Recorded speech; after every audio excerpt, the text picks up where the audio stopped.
Olá, eu sou Michel Torres, professor do IFRJ, coordenador do Extraeb, do LIEP. E no episódio de hoje do projeto Formação em Resistência, é com bastante satisfação que a gente vem aqui discutir o tema O que é assédio moral?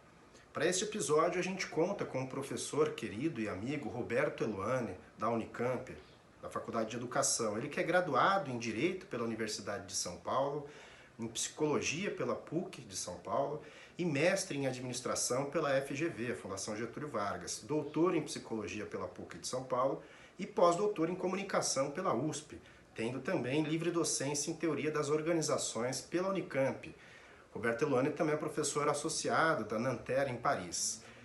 Então, é com bastante satisfação que o projeto Formação em Resistência apresenta esse novo episódio, O que é assédio. Eu acho que o próprio termo saúde coletiva já diz muito, né? A saúde, aliás, a pandemia tem nos mostrado bastante isso, né? Quer dizer, só não vê quem não quer ver. Se a gente está preocupado, se nos preocupamos com a própria saúde, seria bom até por uma questão de inteligência, se não for por generosidade e bondade, nós nos preocuparmos com a saúde do outro, né? Quer dizer, a vacina ela é tão mais eficaz quanto mais ela se torna coletiva.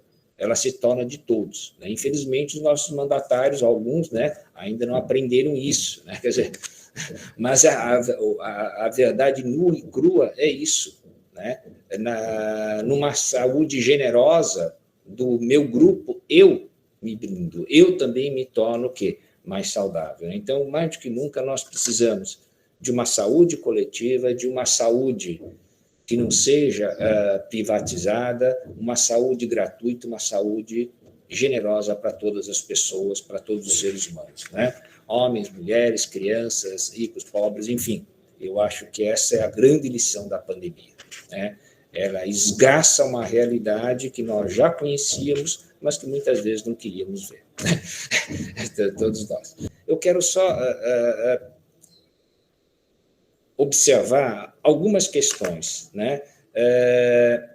Algumas questões que eu acho que são importantes, que relacionam a questão do assédio moral, assédio sexual e suicídio. E é isso que a gente está estudando junto com Margarida Barreto há mais de 2 décadas, o mérito é todo dela, né? Quando ela logo construiu o site, depois me convidou em seguida, assim, eu acho que o mérito é dela, né? De entender o mundo do trabalho. Eu acho que o professor Neto pontuou algo que é fundamental. O suicídio não pode ser visto tão somente como uma questão individual. Este é o grande erro. É um problema do Eluane, é um problema do Neto, é um problema do Vitor, é um problema da Ana Paula, é um problema da Rita. Não, não é. A coisa não é bem assim, né? Talvez seria mais fácil no que concerne a prevenção, né? E para aqueles que apenas têm um processo de ideação suicida, qual seja, ainda não colocaram fim à própria vida, seria mais fácil, entre aspas, a cura. Só que o assunto é mais complexo, não é? Tal como a questão do assédio moral é mais complexa, né? É bem mais complexa do que a gente pode imaginar, né? A começar que assédio moral também não pode ser visto como um problema individual. Depois eu tenho até slide, a gente pode, a gente passa. Não é uma questão simplesmente individual, né? Tentaram, inclusive, por vários motivos, a gente, quando eu falo, há muitos e muitos anos a gente lida com essa questão, se não fosse a honestidade intelectual de Margarida Barreto, a persistência que nós tivemos em combater essa falácia de que o assédio moral é um problema do Eluane, que é fraco, que é não sei o que é não sei o que lá, ou do Neto, que é uma pessoa rude, grosseira, simplesmente se resume a realidade. A essas 2 variáveis, nós estaríamos com uma visão que muito interessa a algumas organizações, de que você resolve a questão do assédio moral simplesmente trocando pessoas, né? Então, se o Eluane, o Roberto Eluane é um assediador, eu troco o Roberto Eluane e põe outro no lugar. Pronto, acabou o problema na organização. Se o problema é do Neto, eu troco o Neto. Se o problema é do professor Vitor, eu troco o professor Vitor. Ora, mas foi exatamente o que fizeram e tentaram fazer, né, durante anos e anos, principalmente o setor bancário. quando acusados fortemente, judicialmente, inclusive, de praticarem o assédio moral, de forma sistemática, o que os seus advogados, o seu departamento jurídico, né, regiamente pago, tendia a alegar. É um problema do Roberto Elani. Ele realmente, nossa, foi um erro ter contratado o Roberto Elani. Confessamos que erramos. Ele é um desequilibrado. Olha, mas tudo bem. Troca-se Roberto Elani. Às vezes trocavam de agência. Nem trocava às vezes ele trocava de agência. Deixa o sujeito um pouquinho invisível, né? Ele se torna invisível. Depois ele ia para outra agência e fazia exatamente igual. Ou era dispensado, às vezes até por justa causa, e daí surgia quem? Um outro gerente, um outro gestor. E, nossa, que coisa absurda. Como são parecidos, ele está se comportando exatamente como o Elani. Aquele grosseirão, olha, contrataram esse tal de Neto, olha aí, mesma coisa. Que coisa, né? Daí, até logo Neto colocavam quem? O professor Vitor. Nossa, os colocavam o professor Vitor, moço, né? Aparentemente muito educado. Depois de alguns meses, o professor Vitor tinha um comportamento extremamente semelhante ao Neto e ao Elani aqui, que fez escola, pelo visto, né? Ué, mas qual é o problema? O que acontece? É mandinga? O que é? Urucubaca? O que tem alguma coisa? O sujeito pisa naquela agência, naquela dependência e olha o que dá.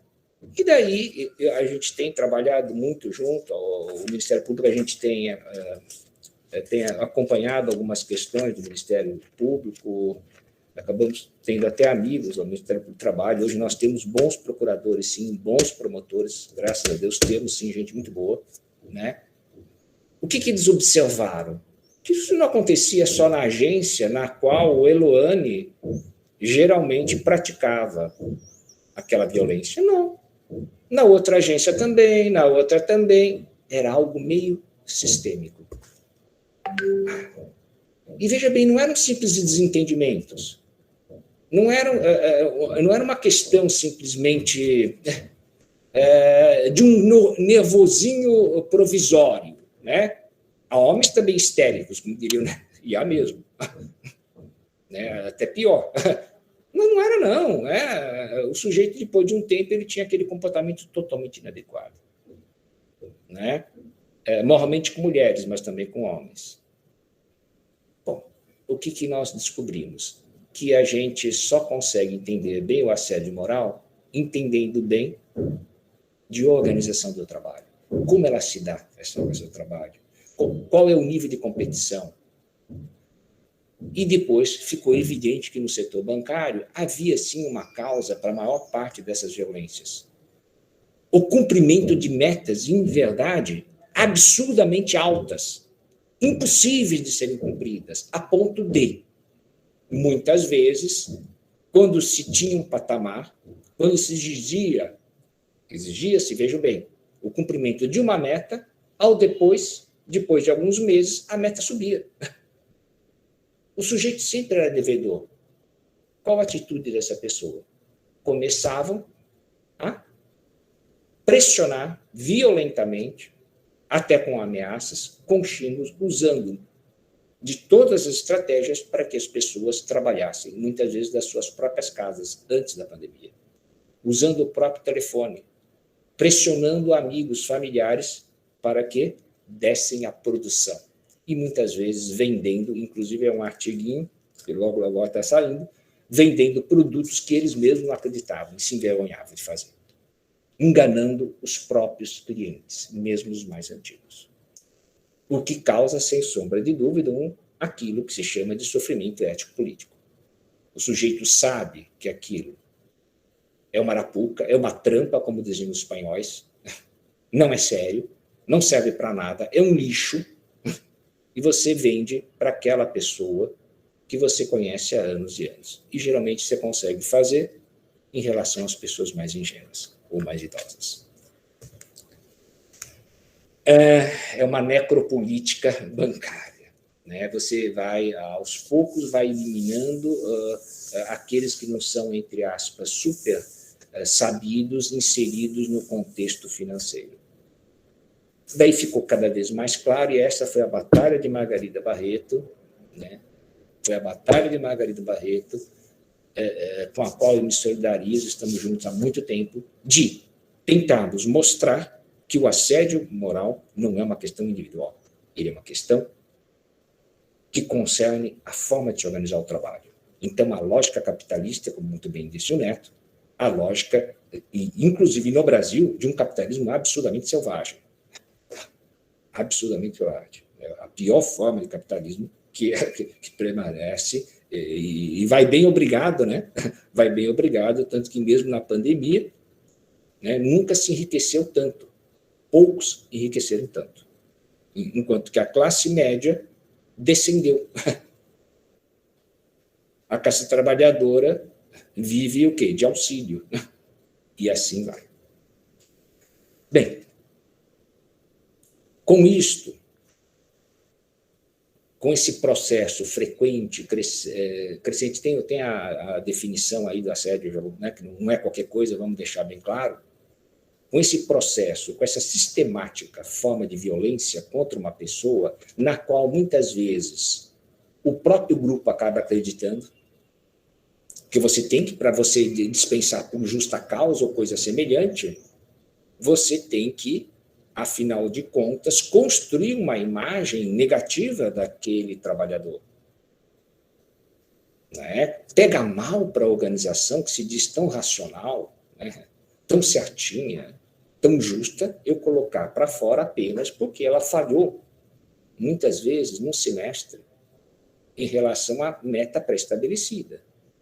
Então, eu começo a tentar passar para o próprio grupo, que no caso o Roberto Eluani, um péssimo funcionário, talvez até desonesto.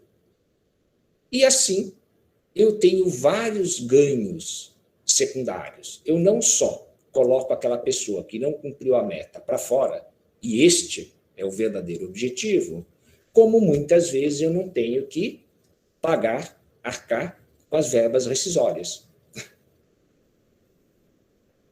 E é isso que tem sido feito, não só no setor bancário, como em outros setores. Não é? Na área pública, em relação ao servidor público, o que se faz? Não é? Esse servidor público tem geralmente uma certa estabilidade ainda. Vamos ver como fica, inclusive, com a reforma administrativa. Que poucas pessoas estão atentas e ela é extremamente pesada em relação a isso. Com o servidor público, fica mais difícil você dispensá-lo do que exige um processo administrativo minimamente transparente. Então, o assédio moral é a prática que propicia que essa pessoa adoeça, entre aspas, enlouqueça, e muitas vezes não veja outra saída senão pedir demissão. Não aguento mais, estou sendo humilhado, estou com a minha dignidade posta à prova, eu prefiro sair do que enlouquecer. E ela mesma se demite. Não quero falar, mas eu acompanhei um caso também de uma faculdade, uma universidade federal, de Grande Porte, há muito tempo, acompanhei um caso que a pessoa estava prestes a se aposentar, mas ela preferiu abrir mão da aposentadoria depois de décadas de trabalho, porque estava enlouquecendo. Bem, então eu creio que nós temos que pensar em vários fatores quando nós falamos em suicídio no trabalho. Eu estou para publicar um artigo, vai ser revisto, enfim, nós vamos publicar, Margarida e eu, que trata exatamente disso. Né? De pessoas que colocaram o fim à própria vida porque determinada instituição, grande, gigantesca, tem no Brasil todo, utilizou de técnicas de assédio perversas, extremamente negativas, para desqualificá-las, para enlouquecê-las, para causar transtorno mental. E aí o transtorno mental é exatamente que ele existe, não sabemos, mas o problema é o que o causou, como diz o Neto. Ninguém vai negar o transtorno mental. Ninguém vai negar que uma pessoa não possa ter depressão. Seria negar um fato, né? Não é isso. Mas o que causou essa depressão, o que causou esse transtorno? Esse é o problema que o Neto muito bem sinaliza. E propositadamente, eu não gosto de falar muito disso, que eu começo a me sentir um pouco, aliás, já estou, vou abreviar a fala. Realmente eu não começo a me sentir, mas propositadamente, essas pessoas foram induzidas ao suicídio. O objetivo, é claro, não era que elas se matassem. O objetivo era que elas, se sentindo absurdamente humilhadas, há todo um detalhe que eu não posso ainda colocar, mas se sentindo absurdamente humilhadas, vilipendiadas na sua dignidade, execradas publicamente, perante, inclusive, os seus subordinados, elas caíssem fora da organização. A ponto de ser construído um gráfico que se previa não o suicídio, mas a depressão severa, que não precisa ser psicólogo, psiquiatra, neurologista para saber que uma depressão severa, isso estava no gráfico. Eu obtive como orientando a minha, que trabalhou. Leva, sim, pode levar à ideação suicida, geralmente leva, e mesmo à consecução do suicídio. E, o pior, acertar em cheio. Muitas e muitas pessoas simplesmente colocaram o fim na própria vida. Caso único dessa exceção, não. Quando eu fiz meu pós-doutorado em jornalismo, eu quis fazer, na época, estudar melhor a mídia, né? E eu trabalhei e acabei ganhando uma certa confiança dos jornalistas, da Escola de Comunicações de Artes, da USP, os professores, todos os jornalistas, enfim, fiz amizade com grandes professores, Alice Mitica Kochiyama, Bernardo Kuzinski, Maria Otília Bocchini, pessoas que eu gosto muito, são pessoas muito aguerridas, e eu conheci alguns casos, inclusive, de jornalistas, tá? Como aconteceu com o My Boy, que é um deles, estou com a carta dele aqui, não quero, então, essa família, que ele, num estado de depressão severa, eu não vou ler que eu não vou aguentar, que é meio pesado, tá? Eu não tô... Ele coloca, apenas assumir o meu fracasso. Não culpo a ninguém. Apenas assumir o meu fracasso. Ele, depois de 32 anos trabalhando numa organização, ele diz, apenas assumir o meu fracasso.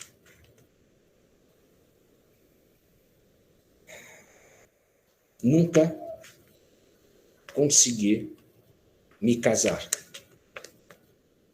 embora tenha tido alguns amores, porque esta organização, para mim, era a verdadeira mulher. E agora, ela me rejeita. Quando vocês estiverem lendo esta carta, eu não estarei mais aqui. Não culpo a ninguém, mas não aguento mais tanto sofrimento. Vejam bem, um jornalista com 32 anos de experiência, né? Em função do trabalho, ele tinha sido demitido, ele tinha sido posto para fora, né? Nessa pesquisa que eu fiz jornalista, ele não estava naquilo que eu chamo num artigo de menudos, né? Aqueles que conseguem virar, fazer o pescoção, que eles chamam, né? Trabalhar 16 horas por dia, fazer tudo. Ele não tinha mais saúde para isso. É claro que, entre aspas, a produtividade dele diminuiu, só que ele estava emocionalmente casado com a organização. Não suportou e aconteceu o que aconteceu. Culpar esta pessoa, achar que ele já nasceu com um gene ou coisa semelhante, né? Obviamente, seria irresponsabilidade. A gente está vendo que o suicídio tem vários fatores. é multifatorial. Não podemos explicar o suicídio apenas pela vertente biológica. Não podemos explicar o suicídio como se ele estivesse inscrito num gene. Isso seria desonestidade intelectual e um desserviço para combatê-lo. É isso. Me desculpe, eu tinha mais coisas, eu tenho aqui, mas eu não estou me sentindo... Quando mexo com essas coisas, eu não me sinto bem. Desculpa, era isso. Obrigado.